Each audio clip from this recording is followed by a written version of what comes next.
Namaskar everyone and greetings to you on the occasion of Swami Ramanuja Jayanti.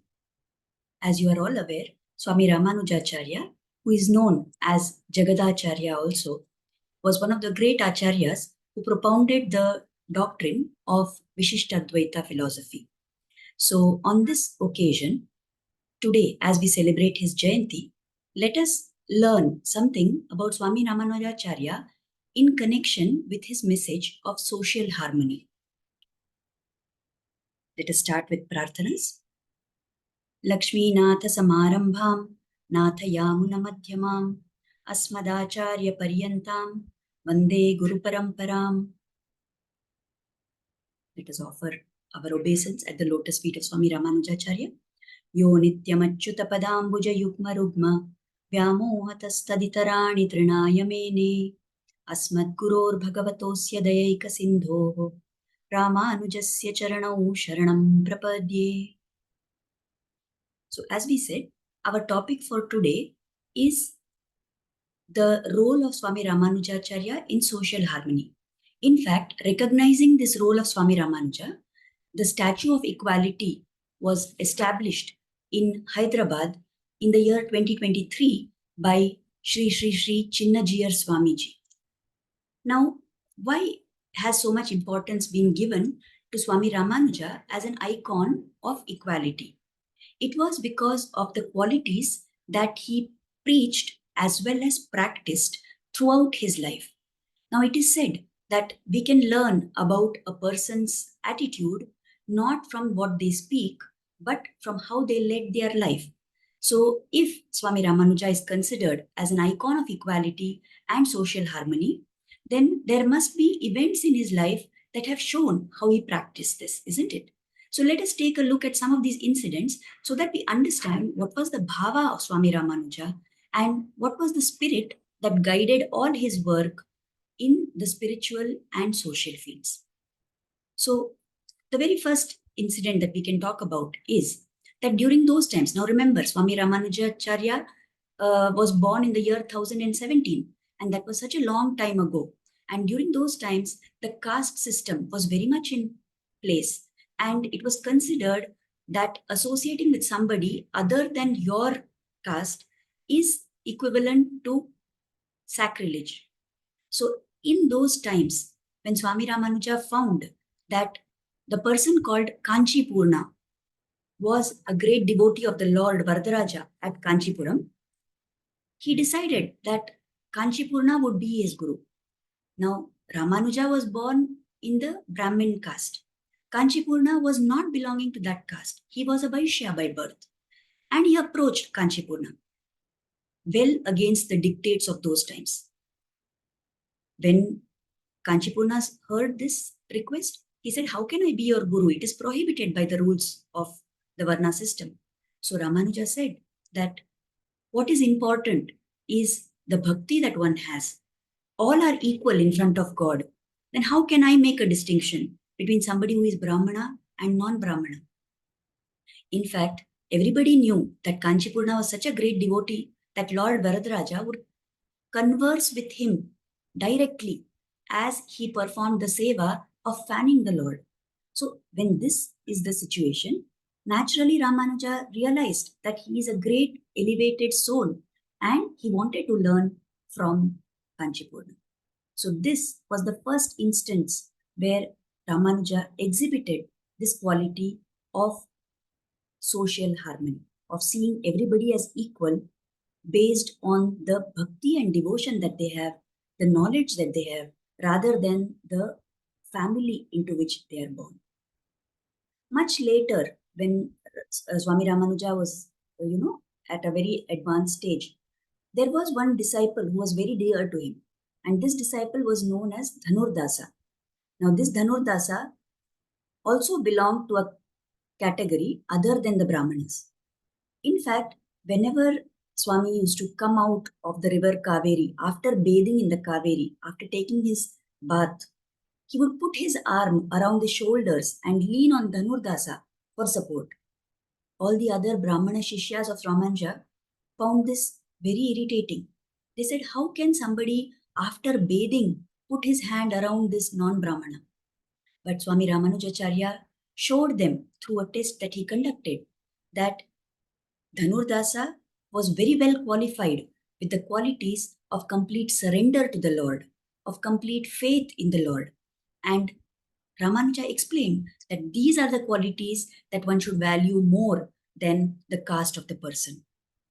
So here again we find Swami Ramanuja demonstrating through his behavior how it is important for one to look at what is the most important aspect rather than looking at things like birth in a particular family or a particular kula. Another example of Swami Ramanujacharya's social outlook can be found when we see how he laid down the rules for temple administration. Whether it was at Srirangam, where he was based most of the time, or at Melkote, where he came and stayed for a period of 12 years when he fled the tyranny of the kings in Tamil Nadu. In both these instances, Swami Ramanuja laid down definite rules where he split up the sevas of the temple to different people of different categories. Everybody had a role to play, whether it was the gardener who was taking care of the garden, whether it was somebody who was cleaning the temple, whether it was the person who was ringing the bell at the temple, whether it was someone who was performing worship at the temple. All of them had a definite role to play. And Swami Ramanuja made sure they were all given sthana in worship of the Lord. In fact, if you know the incident of how Swami Ramanuja recovered the idol of the Lord from Delhi Sultan, he had gone there to bring that murti, which had been taken away by the Sultan when they conquered the Karnataka kingdom. So when he brought that murti back, the soldiers of the Sultan had come and tried to attack them. At that point of time, there were a lot of people in the surrounding villages who helped Swami to get the idol back safely, to bring the murti of Ramapriyan safely back to Melkote. So at that time, all those people did so much seva, and Ramanuja was moved by the service that they performed. And he decided that from this moment on, those people should also get the blessings of the Lord. And he invited them. He threw open the temple doors to all of them. They were hesitant. They said, "We are untouchables. How can we enter into the temple?" Because indeed, those were the rules at that time. But Swami Ramanuja said, "You are all the children of God. The same God who is in me, the same Lord who is in this murti of Ramapriyan, is also residing in you. Who am I? Who is anybody to tell that you can't come and have darshan of the Lord?" Again, if you remember the systems at those times, there were rigid rules about who could enter the temple, who could do what in the temple. And yet, Swami Ramanuja made sure that he had a broad-minded outlook to be able to include everyone, to see the merit of every individual based on the bhakti that they had. Now we may wonder, where did Swami Ramanuja get this spirit of openness? Indeed, it was because he was a great and ardent follower of the teachings of the Alvars. The Alvars are the great saints of Tamil Nadu who were steeped in devotion to the Lord, Sriman Narayana. Out of all the 12 Alvars who were there, not many of them were belonging to the Brahmana caste. And yet, each one of them has sung so much in glory of the Lord. And they have shared the most esoteric secrets which were given in the Vedas in those compositions of theirs, which are called as the Divya Prabandha. Now, another thing we need to remember here is regarding this Melkote incident. If you have visited the shrine at Melkote, you will find at the feet of the Lord Ramapriya, Chaluvanarayana, there is a tiny idol of one Devi there. And she is very fondly known as Bibi Nachiyar. Now, how did this come to happen? It was Swami Ramanuja who gave her the sthana there. Because if you remember, we said the Sultan had taken away the idol, and that murti of the Lord had become very close to the daughter of that Sultan. She was so fond of that Lord that she would play with him, she would feed him, and she had so much devotion to that murti of the Lord. When Swami Ramanuja brought back that murti, she came after that in search of her Lord. She was inconsolable. Nobody could do anything to her. She came all the way to Melkote, and there, as soon as she saw her Lord in the temple, she went and, a flame emerged from her and merged into the feet of the Lord. Recognizing this great bhakti of this Sultan's daughter, the Swami gave her a sthana at the feet of the Lord. Until today, she is having that position. She is known as Bibi Nachiyar, Bibi for her name, and Nachiyar means Devi in Tamil. So we find here the sense of social equality that Ramanujacharya had is even further level, that not just caste, he does not bother about caste, but he is not bothered about the religion of the person also, as long as that person is a devotee of the Lord, as long as that person has completely surrendered everything to the Lord. So this was the bhava of Swami Ramanuja. Now, as I mentioned, another aspect where Swami Ramanujacharya proposed and propagated this idea of social harmony was when it comes to language. Today we find that, okay, we know in our country there are so many languages and everybody is mostly coexisting with a lot of harmony. But still, many times there are conflicts around language. Here also, Swami Ramanuja was an exemplary, leader, because, as I said already, he drew a lot of inspiration from the works of the Alvars, and that Dravida Veda or the Divya Prabandha is in Tamil. Now, he studied these and he found and he highlighted the fact that this Dravida Veda is explaining all those concepts, all those theories, all the tattvas which are there in the Samskrita Veda at par. Now, what is the problem with the Samskrita Veda? It is restricted, the study of that Veda is restricted to only particular categories, isn't it? Those who don't belong to the Brahmana Varna, those who have not undergone the Yajnopavita Samskara, women, right, are not eligible to study the Veda, Samskrita Veda. But the Alvar's composition, the Dravida Veda, is available to everybody. And it is in the simple language which everyday people speak. So its meanings have a lot of value for those who may not be able to understand Samskrita also. So by putting this Dravida Veda on par with the Samskrita Veda, he ensured that the teachings of the great rishis are available to the common man. As I said already, many parts of these Divya Prabandha were composed by the great Alvar, the foremost among the Alvars, called as Nammalvar. And that Nammalvar did not belong to the Brahmana caste, but he was considered as a very great preceptor, a very great Acharya and Guru by Swami Ramanuja. In fact, have you noticed that when you go to the temple, any Vishnu temple, when you, before you are given the tirtha, they place a shatari on your head, isn't it? That shatari is a representation of Swami Nammalvar. It is said that if somebody is blessed by Nammalvar, that person, the Lord considers him eligible to get moksha.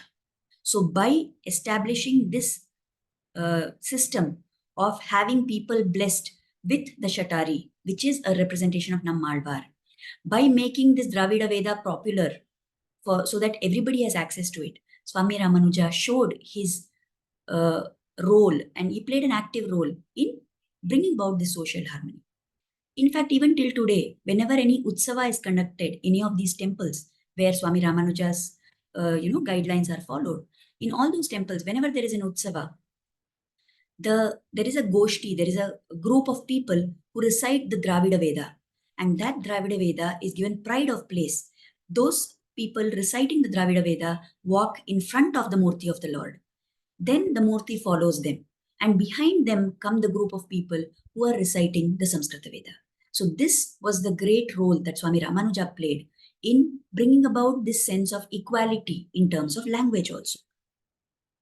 Now, whatever Swami Ramanuja has done, as we have learned through all these episodes, it shows us very clearly that his whole outlook was on making sure that everybody in society had access to God.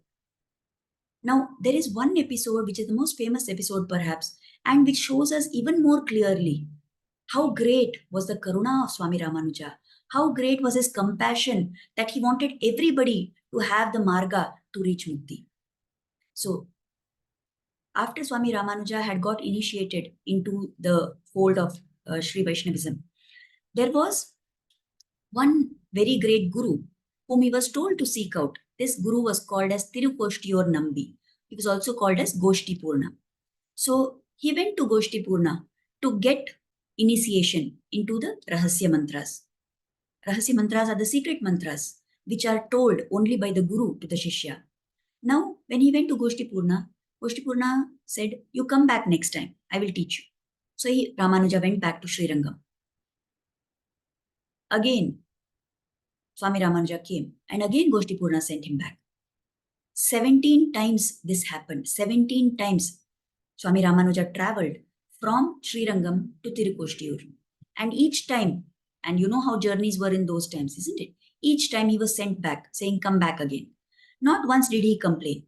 Finally, the 18th time when he reached there, Goshti realized that yes, Ramanuja is indeed a sincere and earnest devotee who wants to learn these Rahasya mantras. So finally, he taught him the meaning of those mantras. He taught him those mantras. He also gave him the meanings of those mantras.